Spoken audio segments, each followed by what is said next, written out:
warahmatullahi wabarakatuh. Perkenalkan, nama saya Nur Aisyah, NIM 21080AF dari kelas non-reguler C.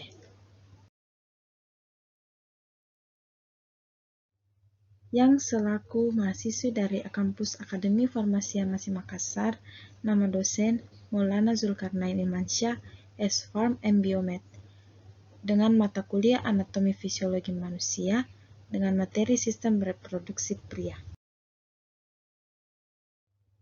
Pengertian sistem reproduksi pria. Reproduksi pria adalah sekumpulan organ yang terlibat dalam suatu reproduksi dan terbagi jadi dua bagian, yaitu organ luar dan organ dalam. Dalam proses pembuahan, diperlukan hormon tertentu yang dapat membantu kinerja reproduksi.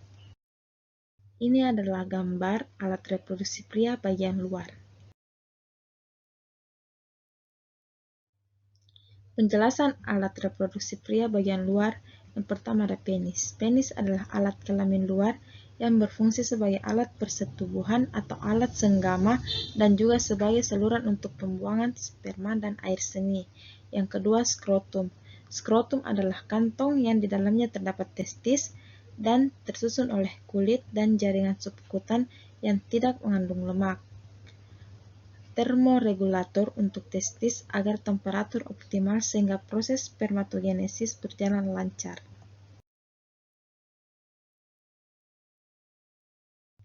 Ini adalah gambar alat reproduksi pria bagian dalam.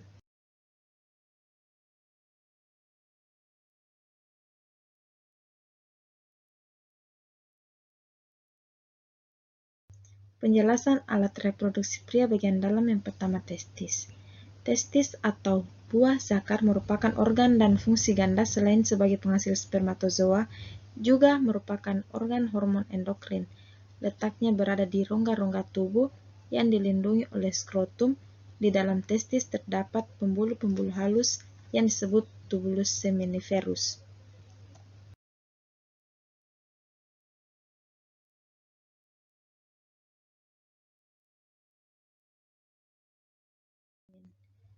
Sperma yang dihasilkan oleh testis akan keluar melalui saluran kelamin yang terdiri atas. Yang pertama, epididymis. Pada setiap testis memiliki satu epididymis, merupakan saluran yang merupakan jalan keluar dari testis dan tempat menyimpan sperma.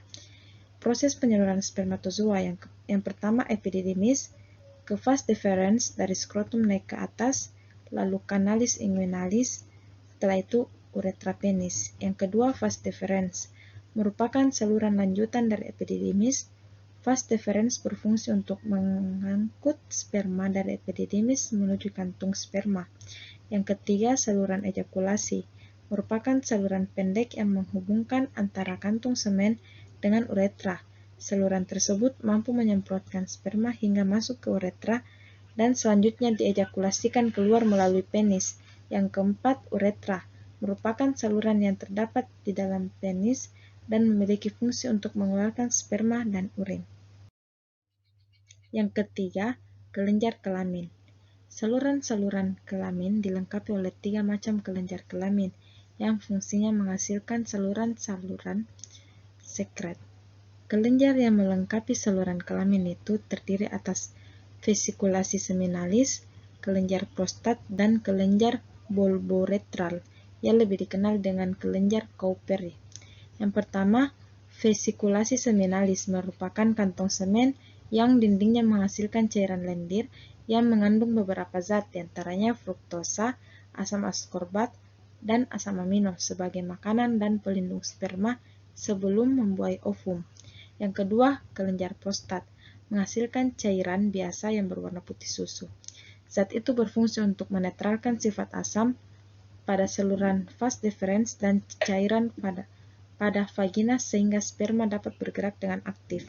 Yang ketiga, kelenjar bulboretral atau kelenjar Cowperry merupakan penghasil cairan pelicin.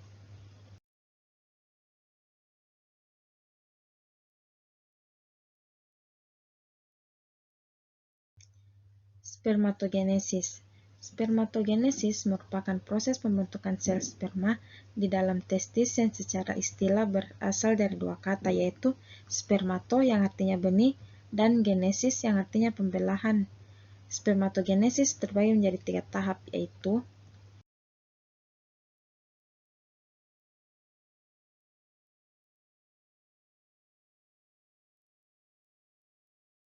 pertama ada tahap proliferasi atau spermatogenesis.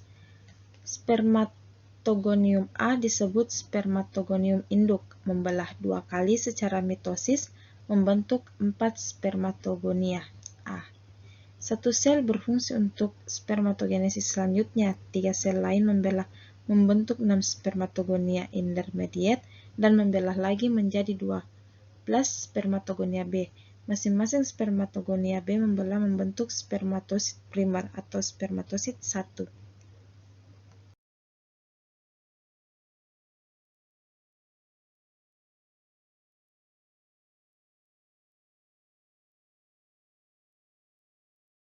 Tahap kedua yaitu tahap meiosis. Spermatosit 1 mengalami meiosis 1 menempuh fase leptoten, sigoten, pakiten, diploten, dan diakinesis daroprofase, lalu metafase, anafase, dan telofase. Terbentuk spermatosit 2 sekunder yang mengalami meiosis 2 menjadi spermatid haploid. Setiap spermatosit 1 menghasilkan 4 spermatid. Spermatid dijumpai pada potongan tubulus seminiferus.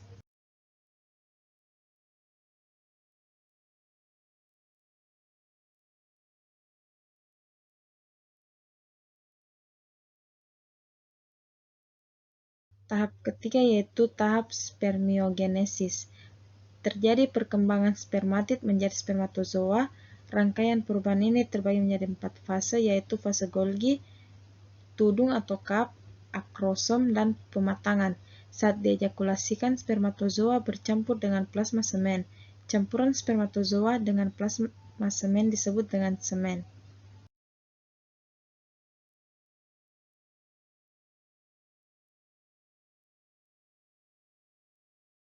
Spermatozoa dan plasma semen. Spermatozoa dihasilkan oleh testis, terdiri dari pertama kepala bentuk oval berisi nukleus lebar 2,2–3,5 mikrometer dan panjang 4–5 mikrometer. Yang kedua ada leher, yang ketiga ekor panjang 50 mikrometer.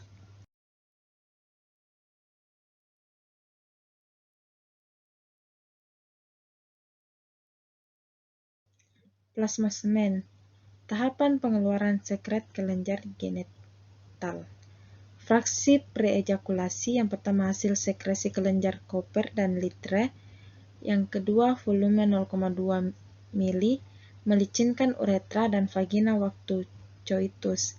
Fraksi awal, yang pertama hasil sekresi kelenjar prostat, yang kedua volume 0,5 mili, memelihara spermatozoa saat di luar tubuh.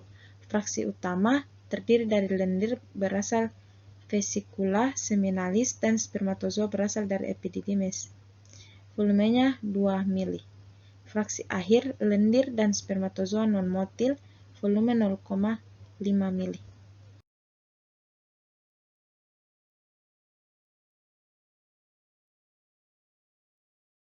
Kandungan zat kimia semen, yang pertama fruktosa, asam sitrat, spermin, seminin, enzim fosfatase, asam glukuronidase, lisosom, amilase, prostaglandin, natrium, kalium, zinc, dan magnesium.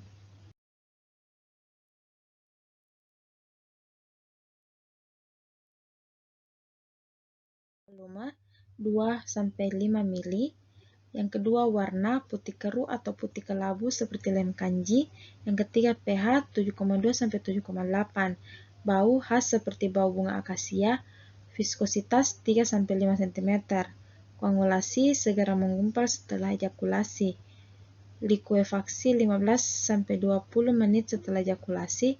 Konsentrasi normal besar dari 20 juta per mili.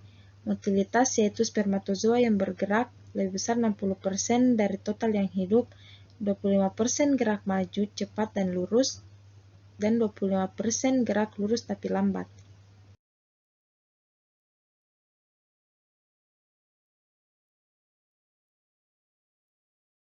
Pada pria yang pertama, genetis. Sindrom Klinefelter-Tubulus seminiferus degenerasi. Sindrom Down, kriptorsidisme. Yang kedua, hormon produksi FSH dan LH menurun. Spermatogenesis terganggu, hipogonadotropin menyebabkan hipogonadisme.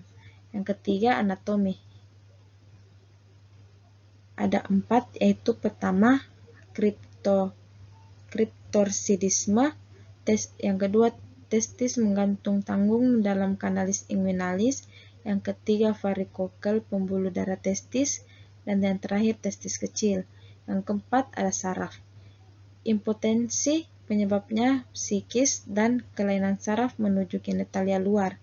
Yang kelima, penyakit mumps orchiset, prostatitis, dan epididymitis. Yang keenam, faktor posttestikular, infeksi gonorea dan sipilis. Yang terakhir, yang ketujuh, yaitu kebiasaan yang berlebihan, seperti perokok berat, alkohol, dan pekerjaan yang dekat sumber panas dan sumber radiasi.